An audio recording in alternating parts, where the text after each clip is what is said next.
Olá, sejam bem-vindos então à aula de operações unitárias 1. Essa é a nossa segunda aula. Na aula de hoje nós falaremos um pouco sobre bombas centrífugas. Aí algumas referências a respeito dos livros que nós iremos utilizar. As bombas centrífugas. Então, as bombas centrífugas, elas são mais utilizadas na indústria. Por quê? Por causa da sua simplicidade de modelo, o seu baixo custo, a flexibilidade e ampla faixas de vazão e de queda de pressão. Entre todos os tipos de bomba, essas bombas são as que imprimem ao fluido as maiores vazões. Elas são muito utilizadas para instalações residenciais, alimentações de caldeiras, fazer o bombeamento de poços profundos, de processo na área de química, de recirculação, petroquímica, esgotos, efluentes, polpas, combate a incêndio, condensado, etc. Então, são várias aplicações e elas podem ser utilizadas tanto para fluidos puros ou com material particulado, no caso, se o rotor for um rotor aberto. Quais são, então, as principais vantagens das bombas centrífugas? Elas têm uma simples construção, nós iremos ver daqui a pouco os componentes, dessa bomba centrífuga. Elas têm um baixo custo. O fluido é descarregado a uma pressão uniforme, sem pulsações, como acontecia lá no caso das bombas de deslocamento positivo. Ela permite bombear tanto líquidos limpos, puros ou com sólidos. Podem ser acopladas diretamente ao motor. Não tem válvulas envolvidas na operação do processo, como acontecia nas bombas de deslocamento positivo, que para fazer a admissão do fluido você precisava abrir válvulas. E para fazer a descarga você precisava fechar a válvula da admissão e abrir a válvula da descarga. Então a gente vai ver que dentro da bomba centrífuga a gente não tem essa necessidade de colocar válvulas para que a operação aconteça.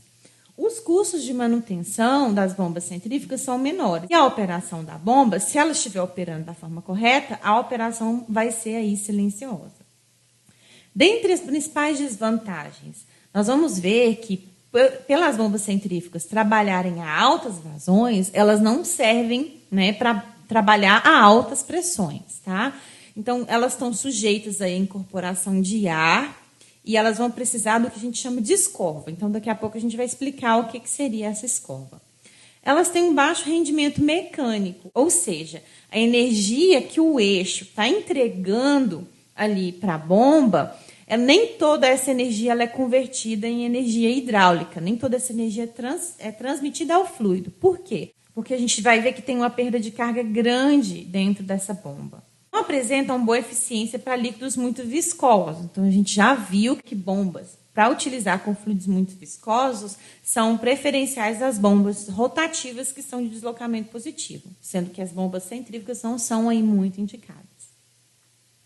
Vamos lá, vamos entender um pouco do funcionamento da bomba centrífuga, certo? Então, esse aqui, gente, é um desenho, tá? De simulação computacional, em que a gente desenhou a geometria dessa bomba, para a gente poder entender o que está acontecendo dentro dela.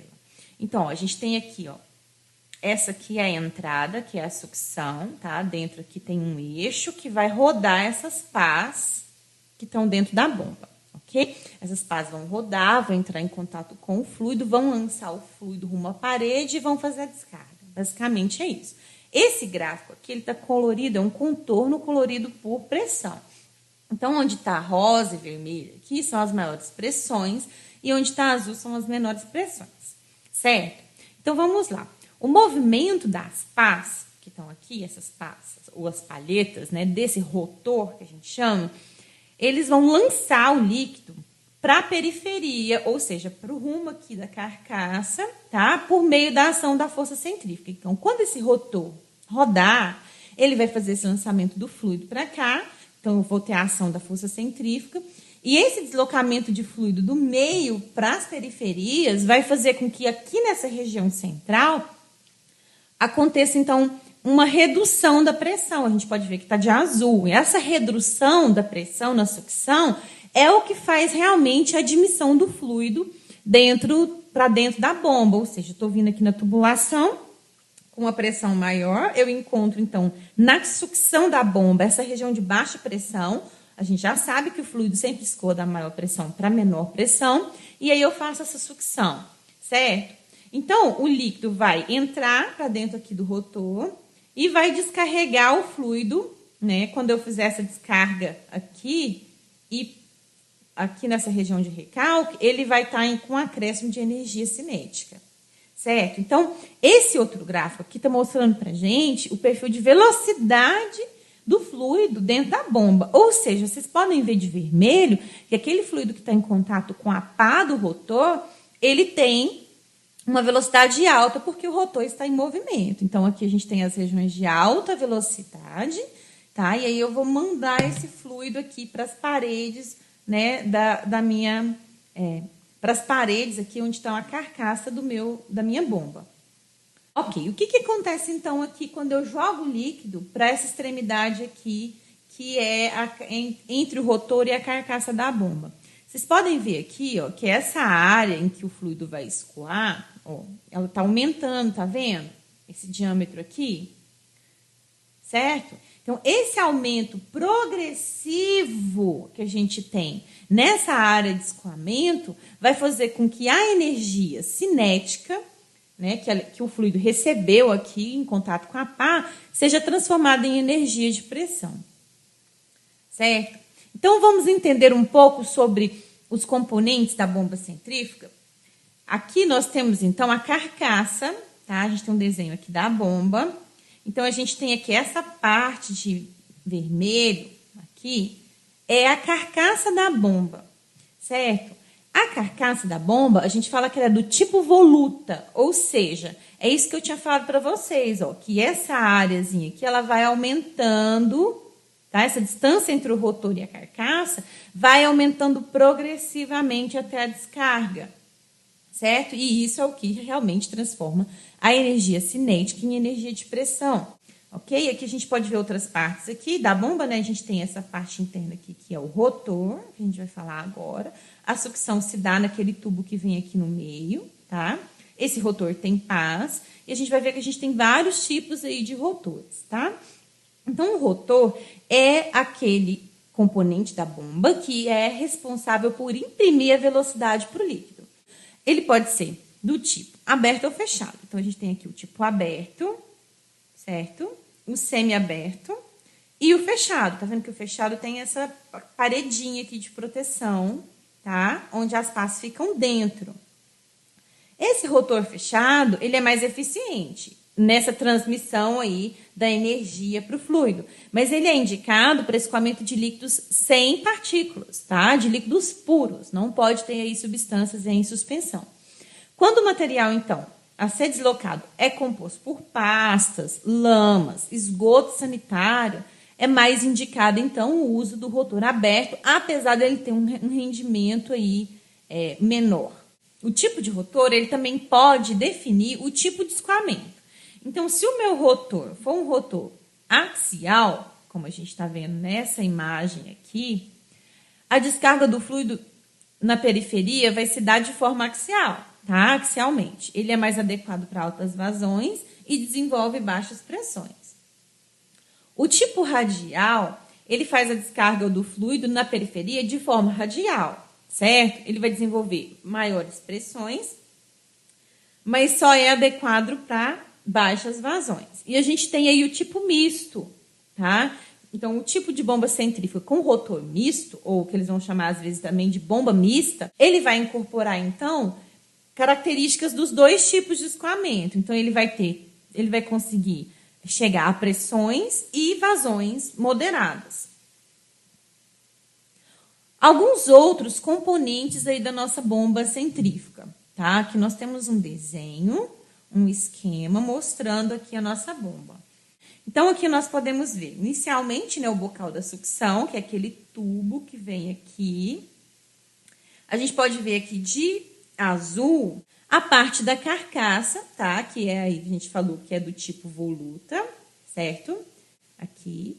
Encaixado, então, nessa carcaça, a gente tem o rotor, ele não tem um contato direto com essa carcaça, tá vendo? O fluido ele vai escoar onde? Entre o espaço que tem o rotor e a carcaça, certo?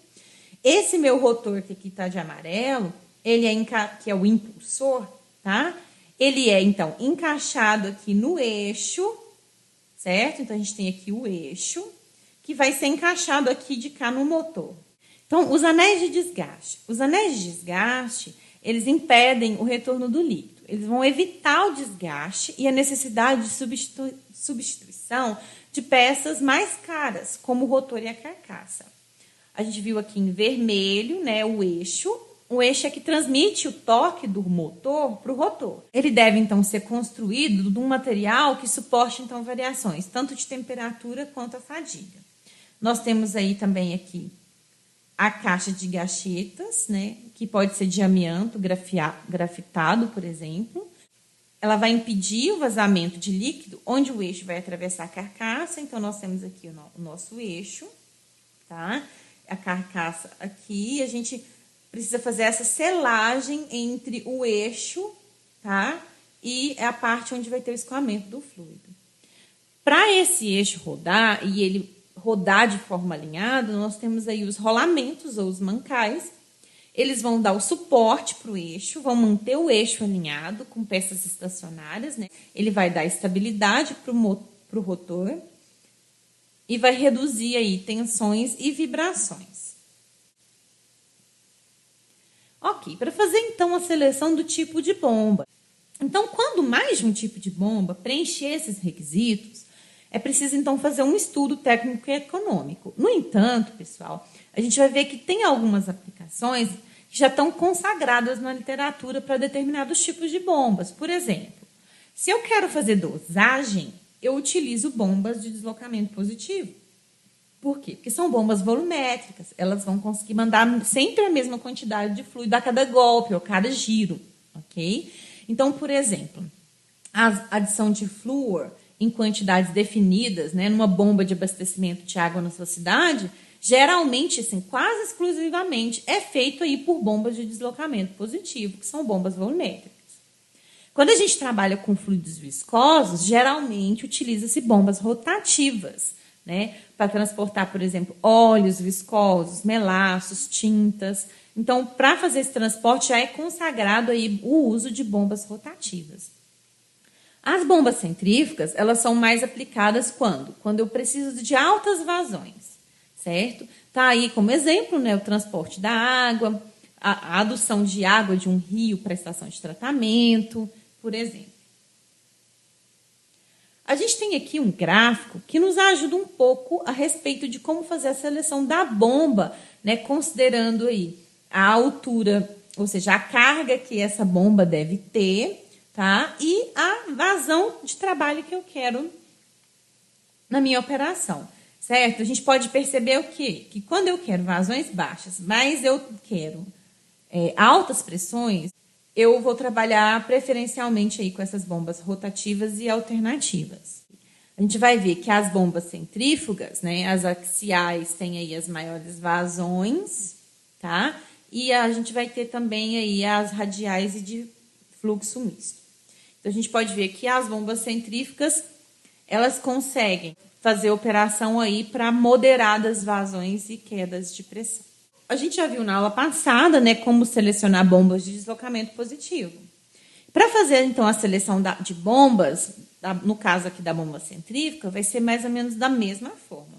Então, nós vamos primeiro escolher o modelo da bomba centrífuga através, então, de catálogos. Esses catálogos, muitas vezes, pode vir ou uma figura ou uma tabela, tá? Mostrando as principais características da bomba e cada modelo. Eles vão ter, então, um gráfico, né, de altura manométrica em função da vazão, que vai permitir a você enquadrar a bomba num tipo de modelo padronizado. Então, depois que eu escolhi o modelo, eu sei, esse modelo, ele chega na vazão e na pressão que eu quero trabalhar.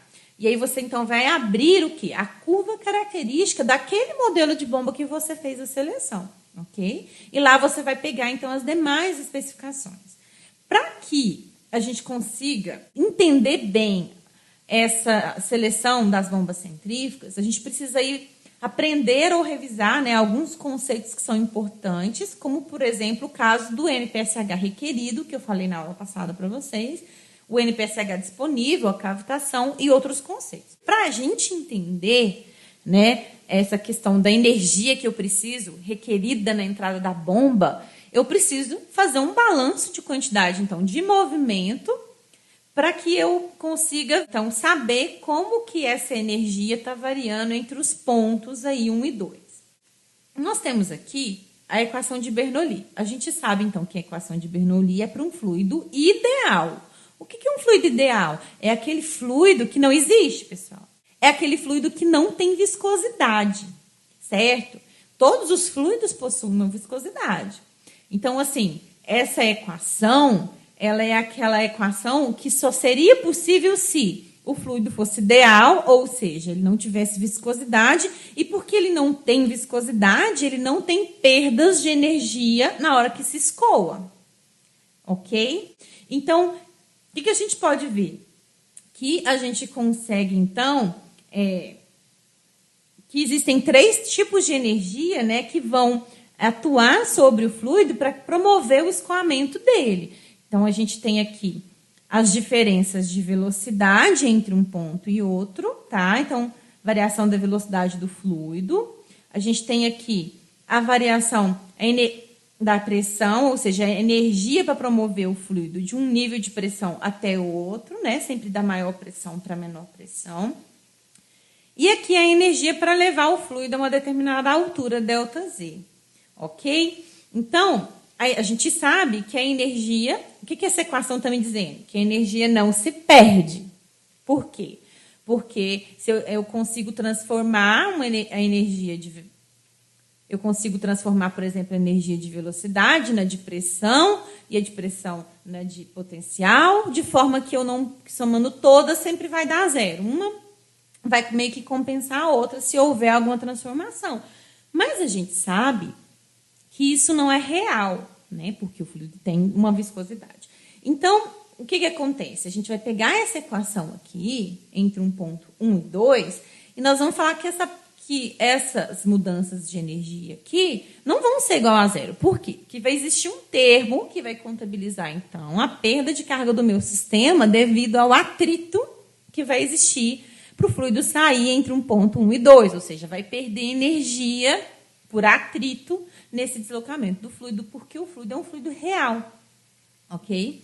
Então, aqui a gente tem o balanço para um fluido real, nós pegamos a equação de Bernoulli e adicionamos aqui esse HC, certo?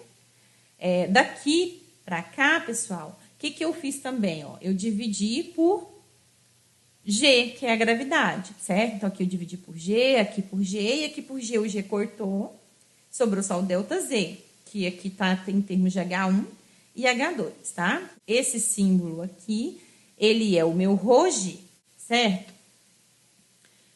Ok. Então, a energia requerida, ou seja, o NPSH requerido. O que é NPSH? É uma sigla em inglês, tá? Que significa Net Positive Suction Head. Ou seja, o que isso significa? É a energia requerida, ou seja, necessária pelo fluido, para partir do flange da sucção, então eu estou aqui na sucção, tá? E vencer todas as perdas de cargas que existem dentro da bomba, nesse contato com as pás, tá? Até eu sair aqui na descarga. Esse NPSH requerido, ele é a altura manométrica necessária, ou seja, a carga, para vencer a perda de carga que existe dentro da bomba, de modo a garantir que na zona da menor pressão, que a gente sabe que está aqui, né, na parte da sucção, né, próximo ao meu rotor, para que as pressões locais aqui dentro, tá, estejam sempre acima da pressão de vapor do fluido. Então, o NPSH requerido, ele é uma característica da bomba. Cada bomba vai ter o seu valor e, por isso, o fabricante é o responsável por informar qual é o NPSH requerido daquela bomba.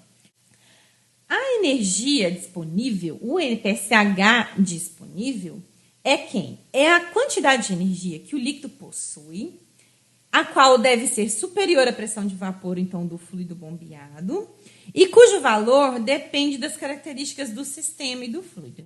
A redução, então, de pressão na sucção, abaixo da pressão de vapor do líquido, pode causar essa vaporização, como eu falei para vocês, e o vapor formado, ele pode, então, interromper o escoamento. Aqui, pessoal, tá para nós a definição do que é o NPCH disponível, tá?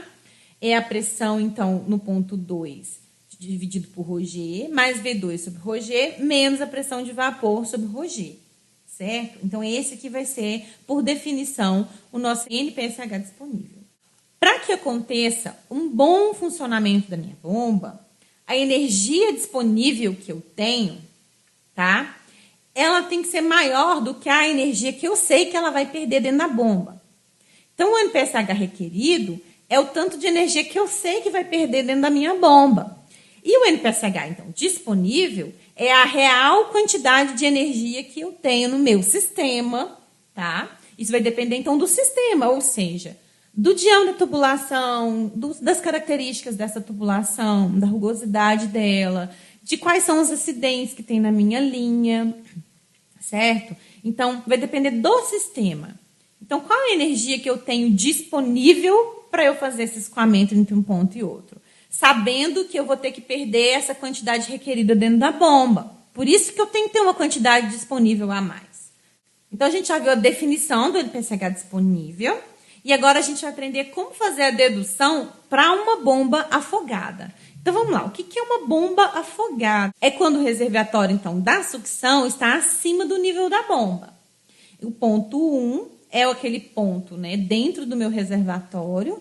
E o ponto 2 é aquele ponto exatamente na sucção da minha bomba, certo? Então, o NPCH ele vai ser calculado entre o ponto 1, que é o ponto que eu desejo fazer o deslocamento do fluido, até a entrada da bomba, para eu saber qual que é a energia disponível que existe aqui, certo? Para eu saber se essa energia disponível consegue vencer a perda de carga e atravessar essa bomba, sem que aconteça, então, vaporização do meu fluido. Ok? Vamos fazer, então, um balanço entre o ponto 1 e 2. Ó. A gente tem as variações de velocidade, de pressão e altura do ponto 1, igual a de velocidade, pressão e altura no ponto 2, mais o HC, que é a perda de carga do meu sistema. Então, se eu definir que aqui é o zero, certo? Aqui eu tenho essa distância H1 e o meu H2 aqui vale zero, ok? Então, para fazer essa dedução, nós vamos fazer o quê? Nós vamos subtrair dos dois lados, tá? PV sobre ρg, de cá e de cá. Ó. Adicionei ele aqui e ele aqui. E quando eu fiz isso, eu fiz aparecer aqui quem é o NPCH, tá vendo? Por definição, o NPCH disponível não é isso aqui? Ok? Então, isolando agora o NPCH disponível, ou seja, passando esse HC para lá, a gente tem aqui como calcular o NPCH disponível para um sistema que tem uma bomba afogada, certo? Então, tá aqui.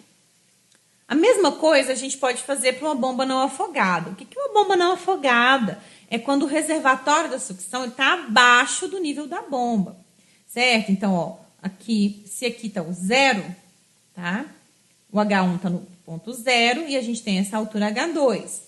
Fazendo, então, a mesma dedução que a gente fez anteriormente, né, subtraindo menos PV sobre ρg dos dois lados, a gente vai chegar aqui nessa equação, que é o NPCH disponível para uma bomba aí não afogada. Sugiro que vocês façam, né, como a gente fez essa dedução aqui nesse slide, vocês também façam a dedução para uma bomba não afogada. Ok, então, para que aconteça um bom funcionamento da minha bomba, eu dependo, então, que a energia disponível do sistema seja maior do que a requerida pela bomba. E aqui a gente tem um gráfico mostrando o que acontece com essa energia em relação à vazão. Vamos pegar primeiro a curva azul, que é do NPCH disponível, a energia do sistema, certo? Então, quando eu vou aumentando a vazão, a perda de carga do sistema vai aumentando. E aí a energia disponível que eu tenho vai diminuindo. E a energia dentro, né, da bomba, requerida pela bomba? Quando eu trabalho a bomba numa baixa vazão, as pás do rotor não estão girando numa velocidade menor, então eu vou ter uma perda de carga menor, ou seja, a energia que eu vou estar requerindo, né, lá dentro da bomba é pequena. Mas à medida que eu vou aumentando a vazão, a perda de carga da bomba aumenta, dentro da bomba aumenta. Então, significa que o NPCH requerido vai aumentando cada vez mais, certo?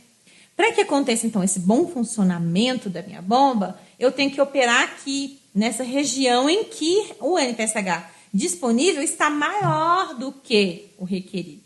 Vamos falar agora sobre a cavitação. Lembra que eu falei para vocês que se a gente não obedecer essa regra do NPSH disponível maior do que o requerido, pode acontecer de vaporizar o fluido dentro da sua bomba?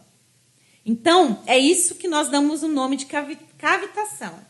Em elevadas vazões ou capacidades, é possível, então, ocorrer regiões de baixa pressão dentro da bomba. Se essa pressão ficar abaixo da pressão de vapor do líquido, então é possível ocorrer a vaporização nesses pontos. E aí eu formo essa bolha. Aí essa bolha, ela começa a movimentar, né, como se ela fosse uma partícula dentro do seu rotor. E aí, quando ela sai dessa região de baixa pressão e bate numa região de alta pressão, ela vira líquido de novo, tá? E esse aparecimento e desaparecimento dessas bolhas é o que a gente chama de cavitação. Essa cavitação, ela promove ruído e vibração na sua bomba. E esse processo, ele pode provocar buracos na pá do rotor, certo? E essa vibração pode causar danos aos rolamentos. Então, a gente pode ver aqui nessa imagem, tá vendo? Ó, tem um buraco aqui, pessoal. Então, a cavitação, ó, olha para você ver que é bem esse aqui, ó. Esse é bem no centro do rotor, onde formou, então, essas bolhas, tá? Olha esse aqui. Esse aqui já é um rotor misto. Olha para vocês verem aqui. Esse rotor já está todo danificado, né, por causa da cavitação.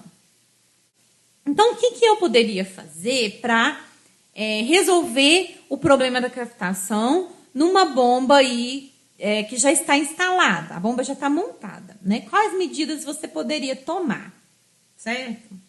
Então, esse aqui, o que eu preciso fazer? Eu preciso aumentar o NPSH disponível. O que eu posso fazer para aumentar o NPSH disponível? Uma das coisas que se podem fazer, diminuir a vazão de estrangulamento das válvulas no recalque, se possível, retirar acessórios com alta perda de carga, que muitas vezes são desnecessários na sucção. A escorva. A escorva nada mais é do que garantir que no início da operação, tanto a bomba quanto o tubo da aspiração, né, o tubo da sucção, estejam cheios de líquido. Na maioria das bombas, pessoal, a bomba não é capaz de expulsar o ar e criar o vácuo que permite a entrada do líquido para dar início ao funcionamento. Para realizar, então, a escorva, que é esse preenchimento da bomba e da tubulação com líquido, é comum utilizar, então, uma válvula de retenção que impede o escoamento do líquido do tubo para o reservatório quando a bomba estiver parada ou para de funcionar. Essa aqui é uma válvula de retenção, uma imagem por fora e como ela é por dentro. A válvula de retenção, como que ela funciona? Ó, a bomba está mandando líquido, tá? O fluido bate aqui e abre essa portinhola, tá? Basculante, e o fluido passa. Quando a bomba para e o líquido tentar voltar, essa portinhola fecha e sela aqui esse fluxo. Pessoal, não é possível o fluido tentar voltar se tem um fluxo passando. Então, se a bomba estiver ligada, não tem como ter fluxo de cá e de cá, certo? Então, o fluxo, ele vem assim e abre essa portinhola. Quando a bomba desliga, é que esse fluido tenta voltar e a válvula de retenção não deixa, ela retém o fluido aqui. Outros procedimentos, então, utilizados são a instalação de sucção do tipo bomba afogada, porque na bomba afogada, a bomba e a tubulação já vão naturalmente estar cheios de líquido, ou a colocação, então, de um reservatório próprio para fazer essa escorva. A gente tem aqui a bomba afogada, que está abaixo do nível da sucção, tá? Então, a sucção está aqui, o reservatório está todo acima. A gente tem aqui um reservatório aterrado, com a bomba instalada acima do nível do líquido, tá? Aqui, ela está usando uma válvula de pé para permitir que o rotor da bomba permaneça afogado. Para a primeira partida, ou após longas paradas, a bomba vai precisar ser abastecida de líquido, o que pode ser feito através da tubulação A. Então, aqui, ó, tá vendo? A gente tem a bomba e eu vou ter aqui uma tubulação com uma válvula que eu só vou abrir e vou usar essa tubulação para quê? Para fazer esse enchimento aqui da bomba e da minha tubulação aqui. Nesse caso, nós temos uma bomba instalada acima do nível do líquido com um sistema autoescorvante, ou seja, essa bomba consegue sozinha fazer a escorva. Ela permite, então, que a bomba operar com uma sucção a seco até 4 metros, sem falhas ou necessidade de fazer escorva. Tá? Então, uma bomba que já foi feita para ser autoescorvante. Apesar dela não estar afogada, ela consegue ir até 4 metros a seco, ela consegue fazer essa sucção. Aqui nós temos, então, um exemplo, tá, de uma válvula pé de crivo, em que a gente tem essa tela aqui para proteger, né, a entrada, não deixar a entrada de material particulado, tá? Então, ó, o fluido passa e na hora que tentar voltar também a gente tem aqui essa parte, tá, que faz tipo a retenção desse líquido. Aqui um esquema aí de um tanque com escorva. Então, a gente tem um reservatório, a gente tem uma tubulação de sucção, a gente vai ter, então, um tanque de escorva, e aí a bomba puxa não diretamente do reservatório de sucção, mas sim desse tanque de escorva, ou seja, a bomba está afogada pelo tanque da escorva, apesar do reservatório da sucção estar abaixo, certo? Então, dessa forma, a gente garante sempre que a bomba está escorvada. A potência da bomba. Então, a potência de freio, ou a potência de eixo, que a gente vai ver aí que é BHP, é a potência real que eu entregue ao eixo da bomba. Tá? Essa é a potência que vai ser lida nas curvas da bomba a qualquer taxa de fluxo. É a que vem no catálogo, pessoal. Ela é uma função da carga total e do peso do líquido bombeado num determinado período de tempo. Já a potência hidráulica, ou a potência de água, WHP, é a potência do líquido entregue pela bomba. Uma observação, a potência de freio, de eixo, né, ou de entrada, é sempre maior que a potência hidráulica, devido, então, às perdas mecânicas, né, e hidráulicas que ocorrem aí dentro dessa bomba. Em relação à eficiência da bomba, a eficiência ou rendimento da bomba é a relação entre a potência hidráulica, que é a que eu estou entregando de verdade, né, na descarga, e a potência de freio, que é aquela que o meu eixo está entregando.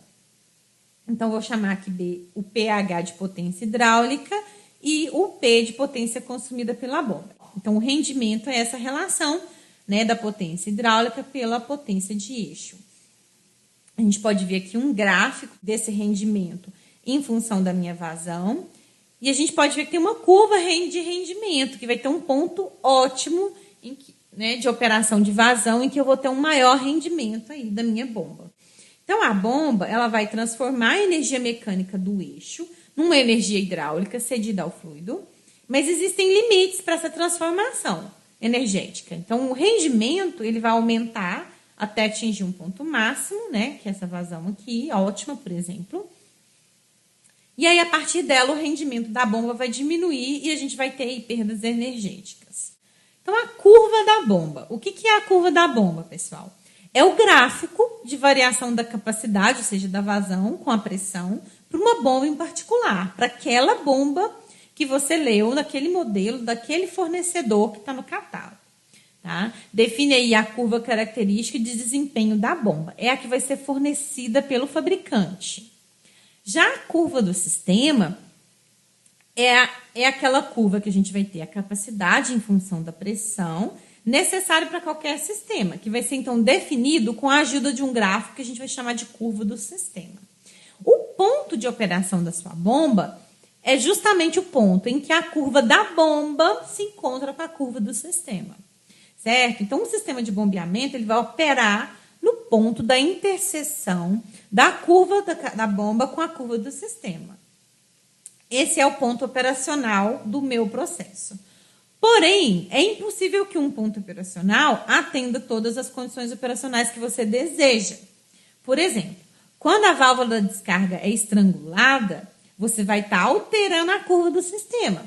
E aí o ponto operacional vai mudar também, ok? Tenho aqui, então, para vocês verem, ó, a carga, tá? Em função da vazão. Ó, parece muito com aquele gráfico que a gente tinha lá dos NPSHs, né? Aqui a gente tem a curva característica da bomba. Então, quando eu estou com a vazão baixa, eu consigo jogar em uma carga alta, certo? Mas à medida em que eu vou aumentando a vazão, eu tenho perdas de cargas dentro da bomba. E aí, então, a carga com que eu consigo lançar é menor. Agora, a curva do sistema. Então, a curva do sistema, você tem que pensar, é o jeito que a minha tubulação é, o diâmetro dela, os acessórios que eu tenho, certo? Então, à medida em que eu tenho uma vazão baixa, eu tenho uma determinada perda de carga no meu sistema. Mas à medida que eu vou aumentando muito a vazão, as perdas por atrito vão aumentando. E aí a perda de carga desse meu sistema, ele vai aumentando cada vez mais.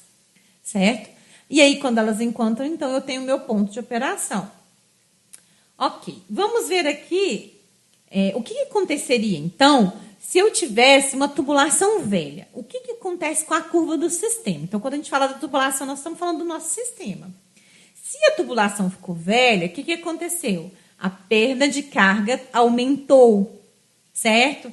Então, agora eu peguei essa curva que eu tinha para tubulação nova, eu vou ter uma nova curva para minha tubulação envelhecida. Por quê? Porque a rugosidade vai ser muito maior, e aí a perda de carga, então, dessa curva com a vazão vai ser muito maior.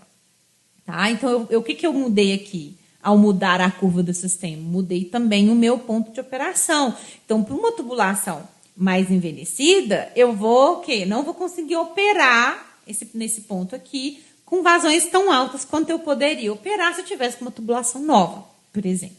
Para fazer o controle de vazão, nós utilizamos aí uma válvula de estrangulamento, tá? Uma válvula globo, uma válvula gaveta.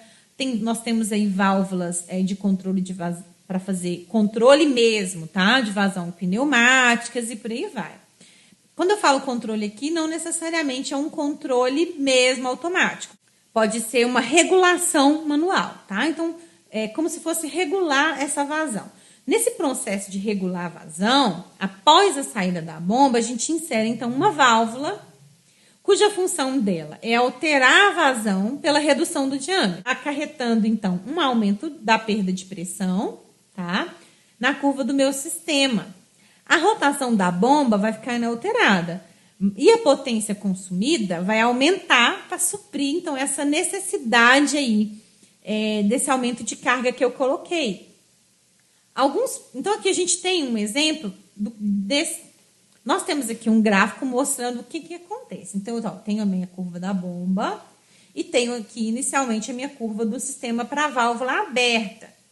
Então, quando eu fecho a válvula, eu estou aumentando a perda de carga, certo?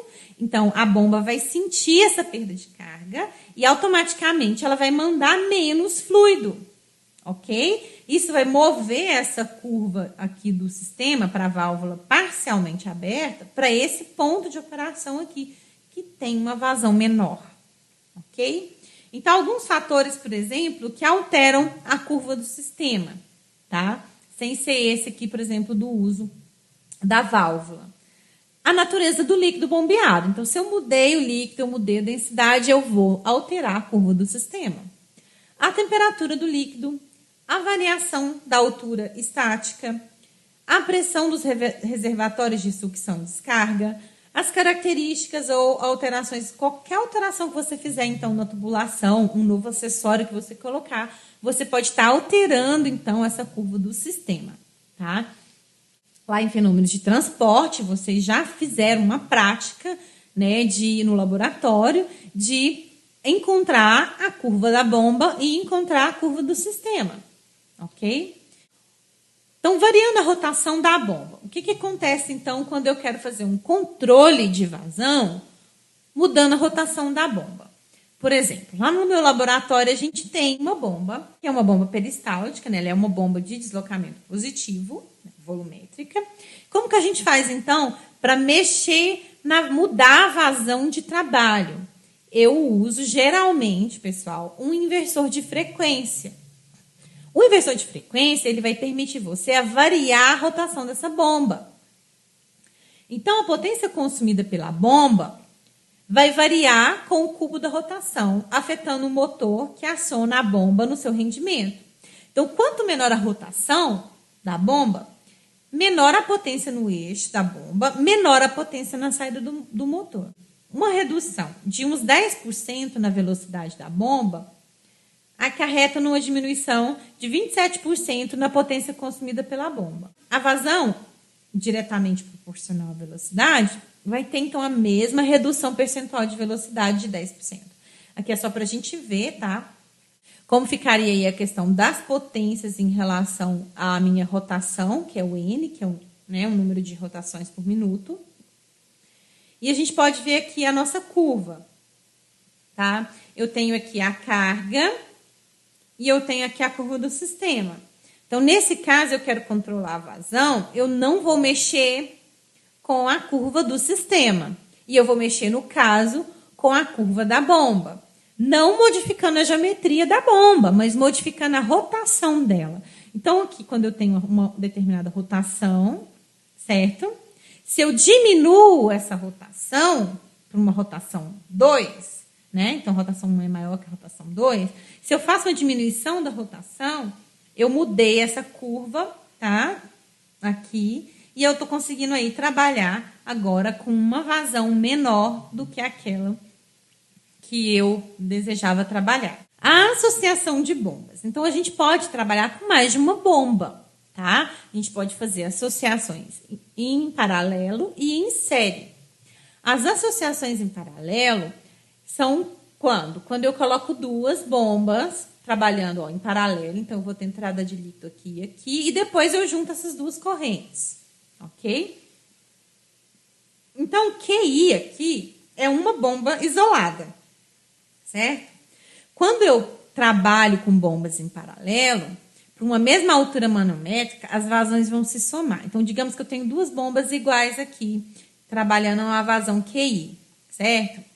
Eu vou ter, então, uma vazão total, se essa joga QI e essa joga QI, eu vou ter aqui esse Q2, que é a soma, né, duas vezes o meu QI. Ok? Então, uma bomba isolada, ela vai entrar em equilíbrio com o sistema no ponto O, tá? Que eu coloquei aqui a minha vazão Q0. Eu tenho aqui a curva do sistema, tá? E a curva laranja é essa que eu estou trabalhando com uma bomba. Quando eu encontro, eu acho o ponto de operação Q0 que está aqui. Quando eu tenho, então, duas bombas iguais associadas, o equilíbrio ele vai ser deslocado para o ponto 2, que é esse ponto aqui. Essa curva vermelha é essa curva das minhas duas bombas, tá? Eu tenho aqui a vazão Q2. A gente pode ver que o Q2 é maior do que o Q0. Mas Q2 nunca vai ser o dobro do Q0, certo? Por quê? Porque quando eu aumento a vazão, eu também aumento a perda de carga do meu sistema. Ele também fica maior, certo? Então, esse meu Q2, ele nunca vai ser o dobro, tá? Do Q0. Ele é o dobro aí do QI.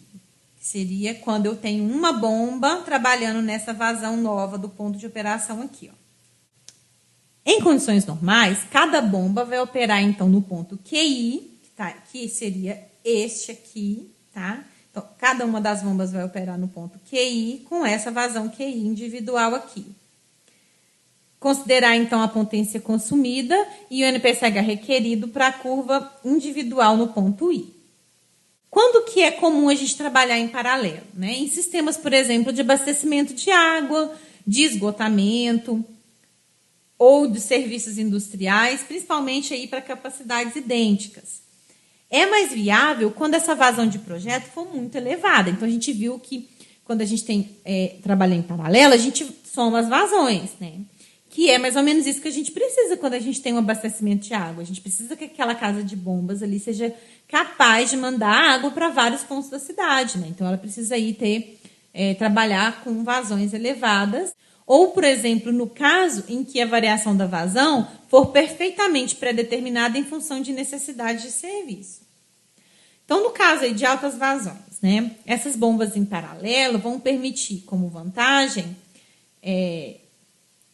que se houver alguma falha no funcionamento de uma dessas bombas, não vai acontecer, por exemplo, a completa interrupção do meu bombeamento. Vai haver apenas uma redução da vazão desse meu sistema. Se eu tivesse uma bomba só fazendo toda essa vazão, aconteceria, por exemplo, no caso de falha, uma interrupção total, né, completa aí do meu fornecimento. Então, por isso, o senhor faz a opção de trabalhar, por exemplo, nessa parte de abastecimento em bombas associadas em paralelo. Na segunda situação, quando eu quero, por exemplo, variar a vazão da bomba, essa associação em paralelo, ela me possibilita uma flexibilização do sistema.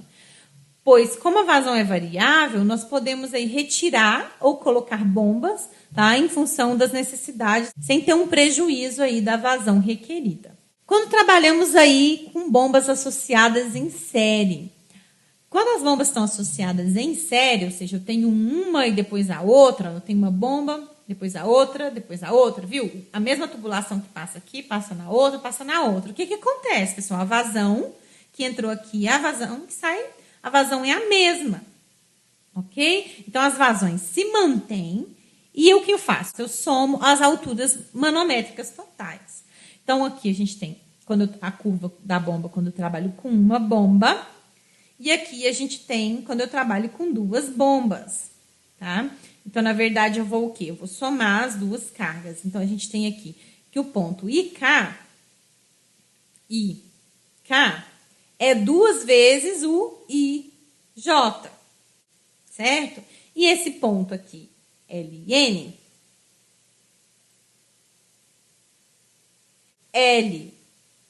que é essa altura total, é 2 vezes LM, certo? Então, eu vou, na verdade, o quê? Eu vou estar somando as cargas, né, dessas duas bombas aqui. No caso, se elas forem iguais, fica o dobro. Quando que é favorável operar em série, né? Quando essa altura manométrica que você precisa não for muito elevada. Nós devemos, então, analisar essa possibilidade, né, de empregar, então, bombas em série. A principal preocupação nesse tipo de associação de bombas é verificar se cada bomba jusante tem uma capacidade de suporte das pressões que estão a montante da entrada e a jusante do interior da própria carcaça. Então, como a gente vai estar sempre somando, né, essa altura manométrica, essas pressões, a gente tem que garantir que o material de que é feita essa bomba vai suportar essas pressões.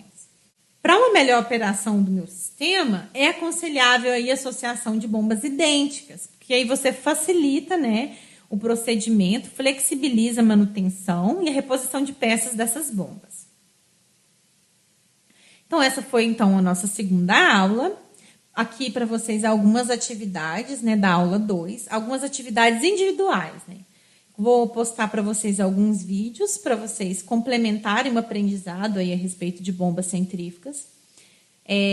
Eu vou passar para vocês alguns exercícios, né, num vídeo separado aqui, então vocês refaçam esses exercícios e pesquise, pessoal, sobre cuidados para instalação, startup, cuidados na operação de bombas centrífugas, e depois vocês vão escrever aí um resumo de uma página, tá, sobre isso, e postar aí atividade no Classroom que eu vou colocar como atividade para vocês, ok? Atividades, então, para a empresa. Adicionar na sua aba de vídeos do site alguns vídeos mostrando os componentes de bombas centrífugas e alguns cuidados de instalação e cuidados operacionais para as bombas centrífugas. Também procure catálogo de bombas centrífugas, tá? Diversas marcas e poste lá no site, na área lá de documentos que vocês criaram, certo? Então, essa foi aí a nossa segunda aula. Até mais!